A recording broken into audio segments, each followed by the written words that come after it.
Jadi boleh kita memilih apakah menggunakan tempat tinggal berdasarkan KTP atau berdasarkan domisili yang saat ini sekarang kita tinggal. Tapi memang lebih tepat itu kalau berkaitan dengan rencana untuk berperkara itu nanti akan diberikan informasi oleh petugas dari teman-teman advokat, teman-teman dari kantor bantuan hukum. Itu tidak dikenai biaya ya, karena sudah.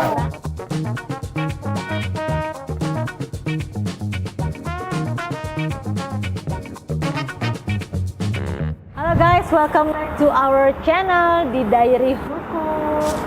Hai Sobat Millennials. Nah, sekarang kita mau ngebahas ada salah satu hal yang paling simple tapi ternyata susah. Ini bahasan ini saya dapat di kolom komentar ya. Jadi ternyata ada beberapa Sobat Millennials yang mau mengetahui bagaimana sih cara membuat suatu gugatan. Nah, sebenarnya kita sering dengar ya gugatan tuh apa sih, terus diajukan untuk siapa dan diajukannya kapan dan kemana gitu ya, apakah kalau ke polisi harus pakai gugatan atau gimana. Nah, kita masih bersama dengan Ibu Dr. Haja Umi. Assalamualaikum warahmatullahi wabarakatuh, sahabat channel. Saya memperkenalkan diri, nama saya Dr. Haja Umi Maskana, SHMM MHum. Nah, kegiatan saya sehari-hari adalah seorang dosen dari Fakultas Hukum Unpas. Nah, kegiatan saya sehari-hari juga ngajar tentang hukum acara perdata. Maka tepat sekali kalau Ibu host mengatakan bagaimana cara membuat gugatan yang baik dan benar, tentunya begitu. Nah, ya Bu ya, karena kan mungkin Sobat Milenial sering dengar nih ya gugatan. Nah, tapi apa gugatan cerai atau gugatan apa, ini kan banyak ya Bu ya, macam-macamnya. Jadi untuk diketahui nih Sobat Milenials ya, yang namanya gugatan itu memang masuknya ranah hukum perdata ya Bu ya. Betul. Nah, gugatan ini juga macam-macam, ada di peradilan agama juga ada gugatan ya Bu. Betul. Kemudian di peradilan tata usaha negara juga ada gugatan. Nah, nanti kita akan mengupas lebih khusus lagi di gugatan perdata ya Bu ya. Nah, kira-kira untuk membuat suatu gugatan itu apa saja Bu isinya Bu? Nah, ini yang pengen diketahui oleh para milenial itu ketika berhadapan dengan hukum, khususnya perkara perdata, maka yang paling penting kita adalah membuat suatu gugatan. Nah, bagaimana gugatan itu agar kita dapat, atau gugatan kita ini dapat diterima di pengadilan? Tentunya begitu. Ada pakemnya. Apa pakemnya? Salah satunya adalah kita harus mendasarkan pada aturan yang ada. Ketika saya mengajukan gugatan, maka yang pertama kali harus kita perhatikan adalah tentang domisili. Nah, domisili keberadaan saat ini atau KTP Bu. Biasanya kan kadang-kadang orang itu ada KTP-nya di mana, tapi keberadaannya di mana? Betul. Jadi domisili dengan tempat tinggal itu harus dibedakan. Tempat tinggal itu berdasarkan KTP. Kalau domisili adalah tempat kita berada saat ini. Nah, ini banyak nih mahasiswa-mahasiswa atau para pegawai atau para karyawan yang saat sekarang misalkan tempat tinggalnya yang sesungguhnya berdasarkan KTP di Sumatera sana Bu, tapi dia di Jakarta misalkan, maka dia kan domisilinya ada di mana. Begitu. Jadi boleh kita memilih apakah menggunakan tempat tinggal berdasarkan KTP atau berdasarkan domisili yang saat ini sekarang kita tinggal. Nah, kemudian tadi saya katakan pakem yang pertama adalah domisili siapa yang seharusnya menjadi patokan. Kunci kita itu apa? Ya, kalau kita mengajukan gugatan, bahwa kita lihat kalau misalkan domisilinya atau tempat tinggalnya di Jakarta Pusat misalkan, maka kita mengajukan gugatannya adalah harus ditujukan kepada Ketua Pengadilan Negeri Jakarta Pusat. Ini berdasarkan siapa tadi? yaitu adalah domisili pihak yang akan digugat. Gitu. Jadi jangan salah. Jadi itu baru satu hal ya. Satu hal. Jadi kalau sobat milenial ingin mengajukan gugatan perdata ya ini ya, kemudian salah alamat, baru dari situ aja nih, belum ngomongin yang lain-lain ya. Belum. Nah, udah kelar dari situ. Iya, Gitu. pasti akan ditolak oleh pengadilan. Ditolak guys ya. Selain domisili juga ada ketentuan lain. Kalau misalkan perkara itu berkaitan dengan tanah. Nah, kalau bahasa teorinya para milenial mengatakan bahwa tentang barang tak bergerak. Wah, kalau objek sengketanya adalah barang tak bergerak, maka gugatan kita tadi dialamatkan kepada Ketua Pengadilan Negeri yang meliputi wilayah hukum tempat barang tak bergerak tadi berada. Nah, objeknya nih ya, objeknya tanah tadi. Selain itu baru domisili, berarti domisili itu kita bisa menakarnya dari domisili subjek hukumnya dulu ya tadi ya. Betul. Kemudian Objeknya. Ada lagi Bu untuk domisili ini Bu? Ada. Nah, ada. Berkaitan domisili ini juga ada yang disebut dengan kita perspektifnya adalah subjek hukum. Siapa subjek hukum? Adalah penyandang hak dan kewajiban. Siapa dia? Sarangnya. Itu aku dan kau, karena perdata kan bersifat person ya, person antara aku dan kau. Ketika apa? Ketika berbicara tentang perkara perceraian. Itu pun juga tidak hanya berbicara tentang objek perkaranya, tetapi berbicara tentang aku dan kau tadi, person. Mana yang harus dijadikan suatu kriteria, yaitu di mana pihak perempuan berada. Disitulah gugatan diajukan ke pengadilan agama. Tapi kalau pengadilan negeri enggak, sama, artinya berdasarkan pasal 118 AIR, yaitu di mana tempat tinggal tergugat, disitulah yang melingkupi wilayah hukum pengadilan negeri tempat tinggal domisili pihak tergugat. Gitu. Jadi untuk membuat suatu gugatan tuh intinya ada formalitas dulu yang harus dipenuhi. Betul, sangat. Kita harus mengetahui domisilinya di mana, jangan asal ngajuin gugatan. Nah, Gitu. terus setelah itu kita penuhi apa lagi Bu? Jangan Penuhi. Ada lagi begini, ketika kita belum mengetahui domisili seseorang yang akan kita gugat nih. Bagaimana caranya kalau saya tidak mengetahui sama sekali? Apa saya juga diam saja? Padahal hak saya terzolimi misalkan. Maka ada caranya lagi. Caranya apa?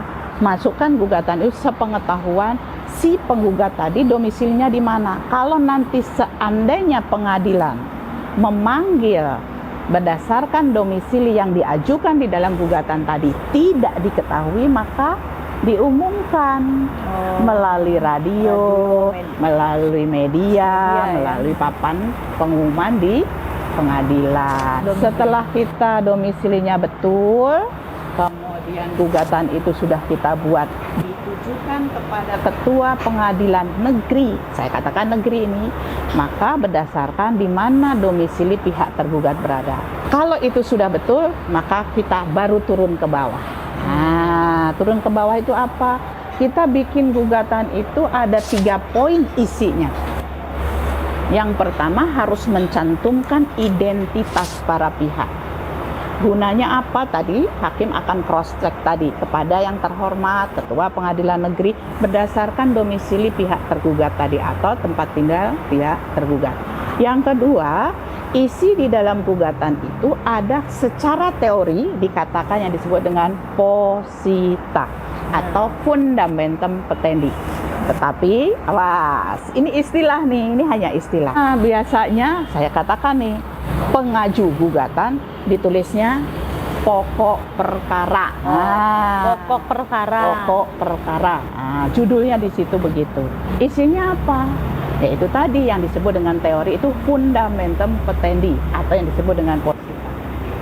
Secara praktek nih, gampangnya milenial nggak usah berbicara tentang macam-macam, fundamentum posita nggak perlu.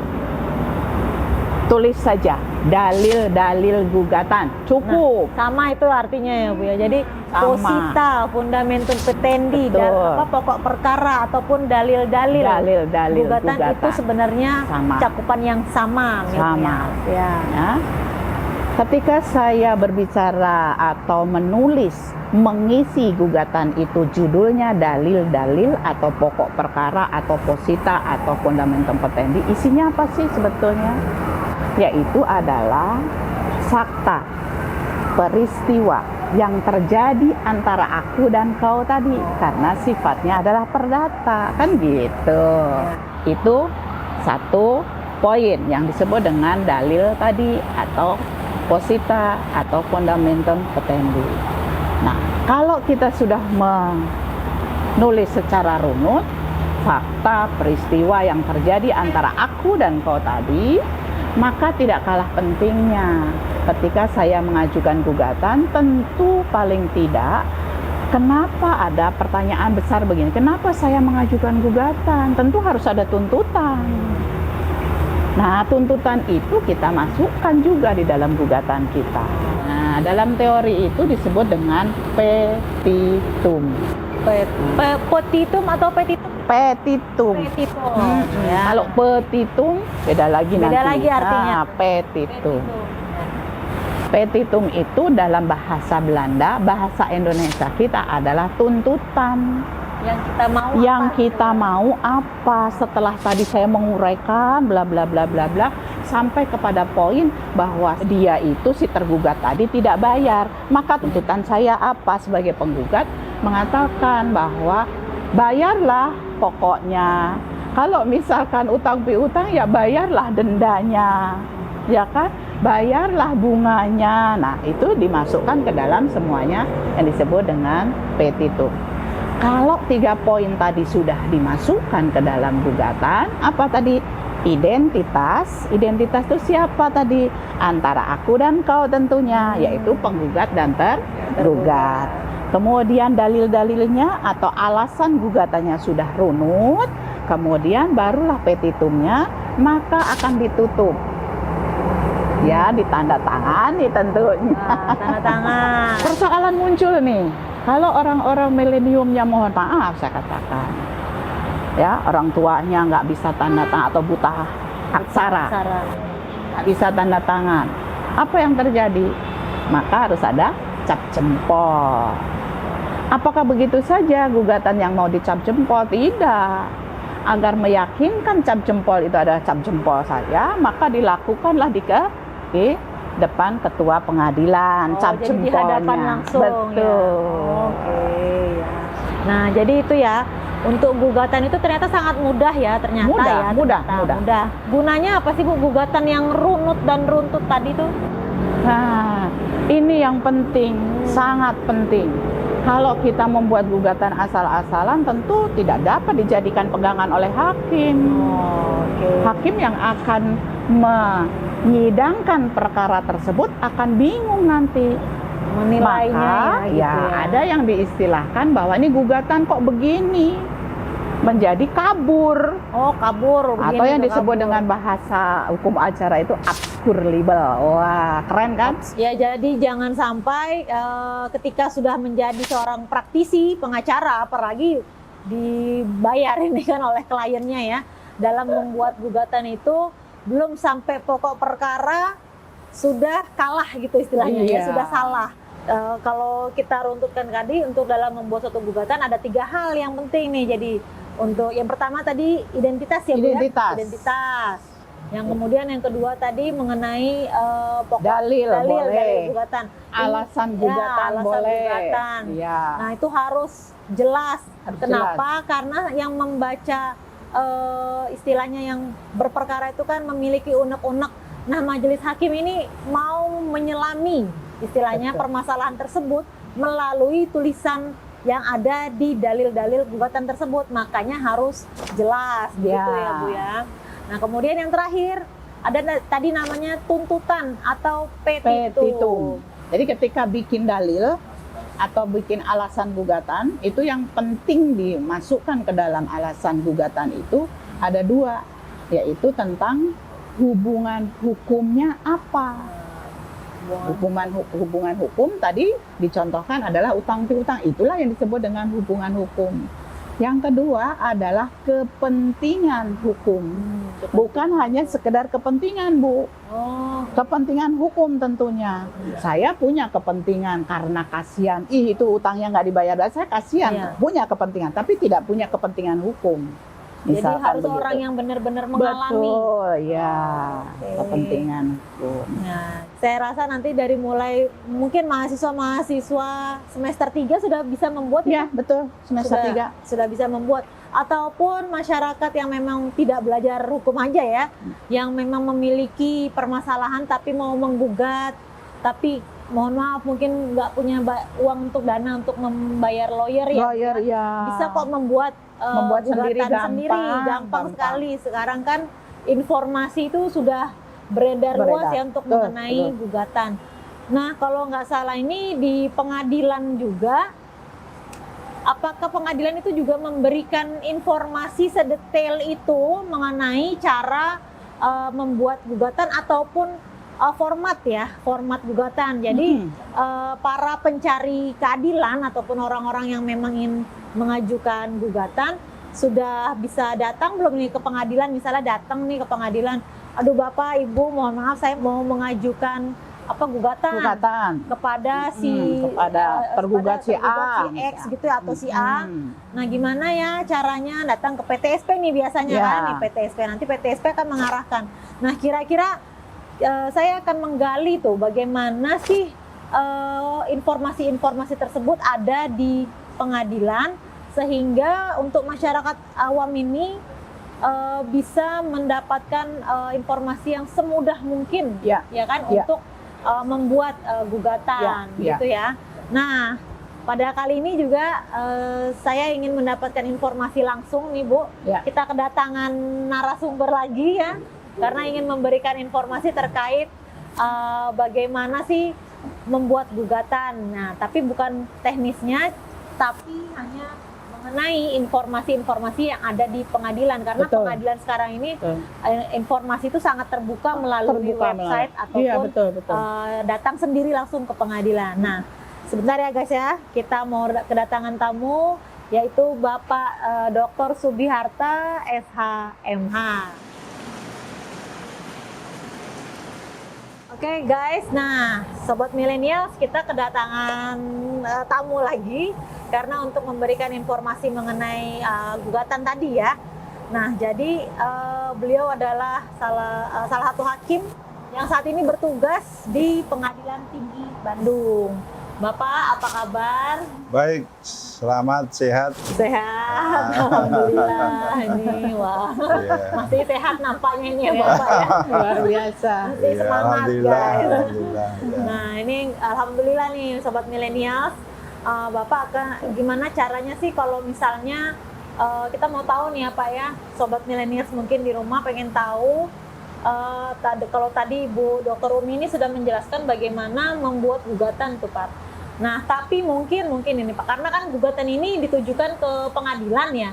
Misalnya ada masyarakat yang pengen tahu nih, ada nggak sih sebenarnya di pengadilan menyediakan form-form gugatan ataupun informasi terhadap penyusunan gugatan itu sendiri Pak, bagaimana Pak? Oh ya, terima kasih. Jadi sebagaimana visi misi dari Mahkamah Agung maupun pengadilan di Indonesia, termasuk pengadilan negeri, pengadilan tinggi, itu semakin mendekatkan pelayanan kepada masyarakat. Di samping itu mempercepat pelayanan dan juga transparansi. Jadi seperti tadi yang Bu Dr. Umi kemukakan tentang bagaimana cara mengajukan gugatan ke pengadilan negeri dan seterusnya. Itu kita di setiap pengadilan negeri, terutama di Pengadilan Tinggi Bandung dan juga pengadilan negeri yang ada di bawahnya dan juga seluruh pengadilan negeri Indonesia itu sudah ada ini form-form, format-format surat gugatan itu sudah ada, surat permohonan, contoh-contoh juga sudah ada. Demikian juga di pengadilan negeri di Indonesia itu ada namanya Posdakum, pos bantuan pelayanan hukum, bantuan hukum. Cuman di sana nanti ada teman-teman dari advokat yang memang bekerja sama dengan pengadilan, dengan anggaran dari pemerintah untuk punya tempat ya untuk melayani di sana untuk memberikan informasi ya, informasi pelayanan. Tetapi di situ bukan kantor advokat, bukan.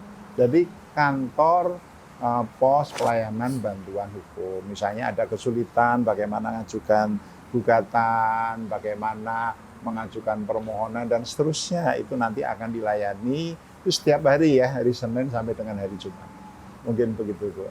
Baik, nah itu lebih memudahkan lagi ternyata karena untuk format gugatan itu ternyata sudah ada format dari Mahkamah Agung atau bebas gitu ya Pak? Oh sudah itu sudah. Ya? Kalau di Mahkamah Agung itu kan sudah ada kebijakan, ada template ya. Oh, template itu kan sudah ada, terutama template putusan, template berita acara dan sebagainya. Jadi nanti ada di beberapa pengadilan negeri itu sudah kan ada namanya meja informasi ya. Kita itu ada meja informasi, apabila ada kesulitan nanti dibantu oleh pelayanan kita di pengadilan maupun oleh Posdakum. Tapi memang lebih tepat itu kalau berkaitan dengan rencana untuk berperkara itu nanti akan diberikan informasi oleh petugas dari teman-teman advokat, teman-teman dari kantor bantuan hukum. Itu tidak dikenai biaya ya, karena sudah gratis, disiapkan gratis. anggaran ya oleh pemerintah. Sudah diberikan pelayanan sedemikian rupa dan itu dibiayai oleh negara. Nah ini menarik. Nah tapi saya juga lihat dari website ini Pak ya, ternyata salah satu pengadilan pun memberikan informasi terkait template gugatan di website tersebut ya? Iya. Ada. Jadi ada beberapa yang sudah menyiapkan. Jadi nanti seperti di Jawa Barat ya, di Pengadilan Tinggi Bandung itu seperti di Pengadilan Negeri Tasikmalaya, di Pengadilan Negeri Cikarang dan sebagainya, itu bisa kita lihat bagaimana sudah bisa memberikan kemudahan. Bahkan nanti misalnya kita kepingin tahu bagaimana contoh-contoh putusan, contoh-contoh surat gugatan, nanti di SIPP kan ada. Di sana itu ada informasi ya yang bisa kita ketahui perjalanan perkara dari mana sampai mana, tahapannya apa dan sebagainya, itu bisa dibuka di sana gitu. Iya. Jadi ini sudah semakin terbuka ya. Iya. Dan bahkan kalau sudah taruh informasi di di website, berarti itu mungkin mencegah adanya tatap muka dari pihak kepada pihak yang berperkara ke pengadilan. Tapi pihak tersebut tetap mendapatkan informasi yang valid, begitu ya Bapak. Wah ini menarik banget. Jadi teman-teman yang memang mau membuat gugatan tapi tidak tahu caranya karena memang pertama bukan mahasiswa hukum. Yang kedua memang mungkin tidak kenal dengan beberapa atau banyak dari pengacara. Nah itu bisa tadi yang seperti Dr. Umi tadi sarankan ya, bisa pertama bisa buka nonton channel kita ya kan, karena membuka nonton channel ini bisa belajar ya kan, belajar gratis ya Bu. Tadi bikin gugatan tuh identitasnya harus benar, persyaratan formalnya harus benar. Kemudian dalam membuat dalil-dalil gugatan juga positanya kita harus uraikan secara runut dan runtut sehingga jelas. Kemudian terakhir ada petitumnya, kira-kira tuntutannya apa saja yang kita mohonkan. Namanya kita bermohon bisa naruh apa aja di situ.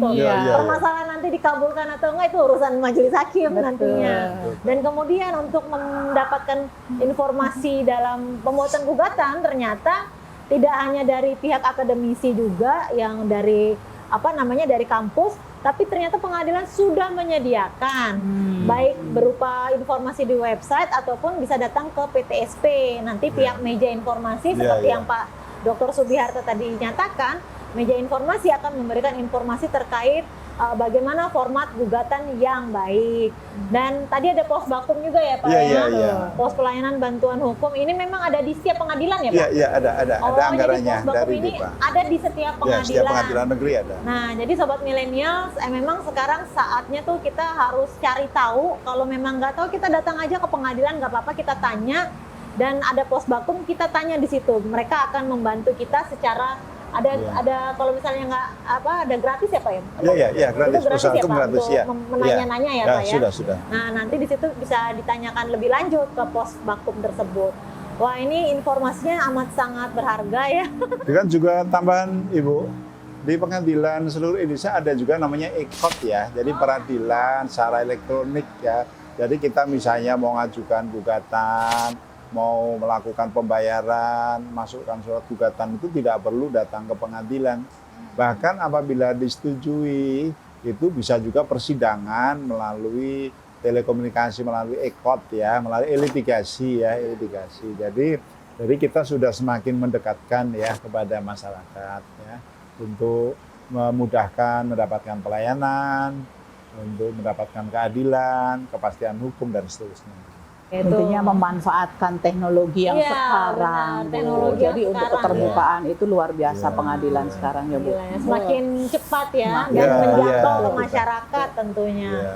Nah, itu dia sobat milenials, mudah-mudahan ini informasinya bisa membantu teman-teman yang sedang mungkin mahasiswa yang lagi buat gugatan ya Bu ya. Iya. Jangan salah ya, nanti bisa nggak lulus nanti. Dan untuk Iya. teman-teman yang berperkara di sana, yang silahkan, yang memang ada bantuan dari lawyer silahkan, tapi kalau tidak ada bantuan dari para tenaga Advokat, silahkan membuka Bisa website dari langsung. pengadilan yang Iya, dimaksud iya, ya Pak. iya. Itu sudah ada dan ada pos bakum. Begitu, gimana?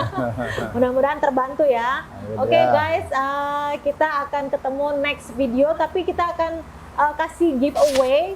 Kira-kira teman-teman di sana yang bisa kasih kita mungkin mau men-challenge teman-teman yang mungkin ada 1-2 orang yang bisa membuat gugatan simpel nih ya Pak ya. Iya. Kita akan memberikan 1 buah buku nih dari Pak Subiarta, karena beliau banyak membuat buku ya Pak ya. Iya, makalah tulisan. Makalah tulisan. Nah, nanti akan diberikan buku oleh beliau.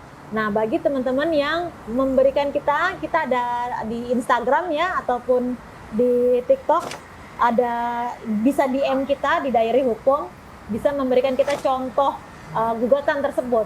Siapa yang berhasil nanti kita umumkan di Instagram. Stay tune, oke. See you on next video semuanya. Ya, Jangan lupa siap, ya. subscribe, comment, and share our video. Bye. Bye. Ya, terima kasih.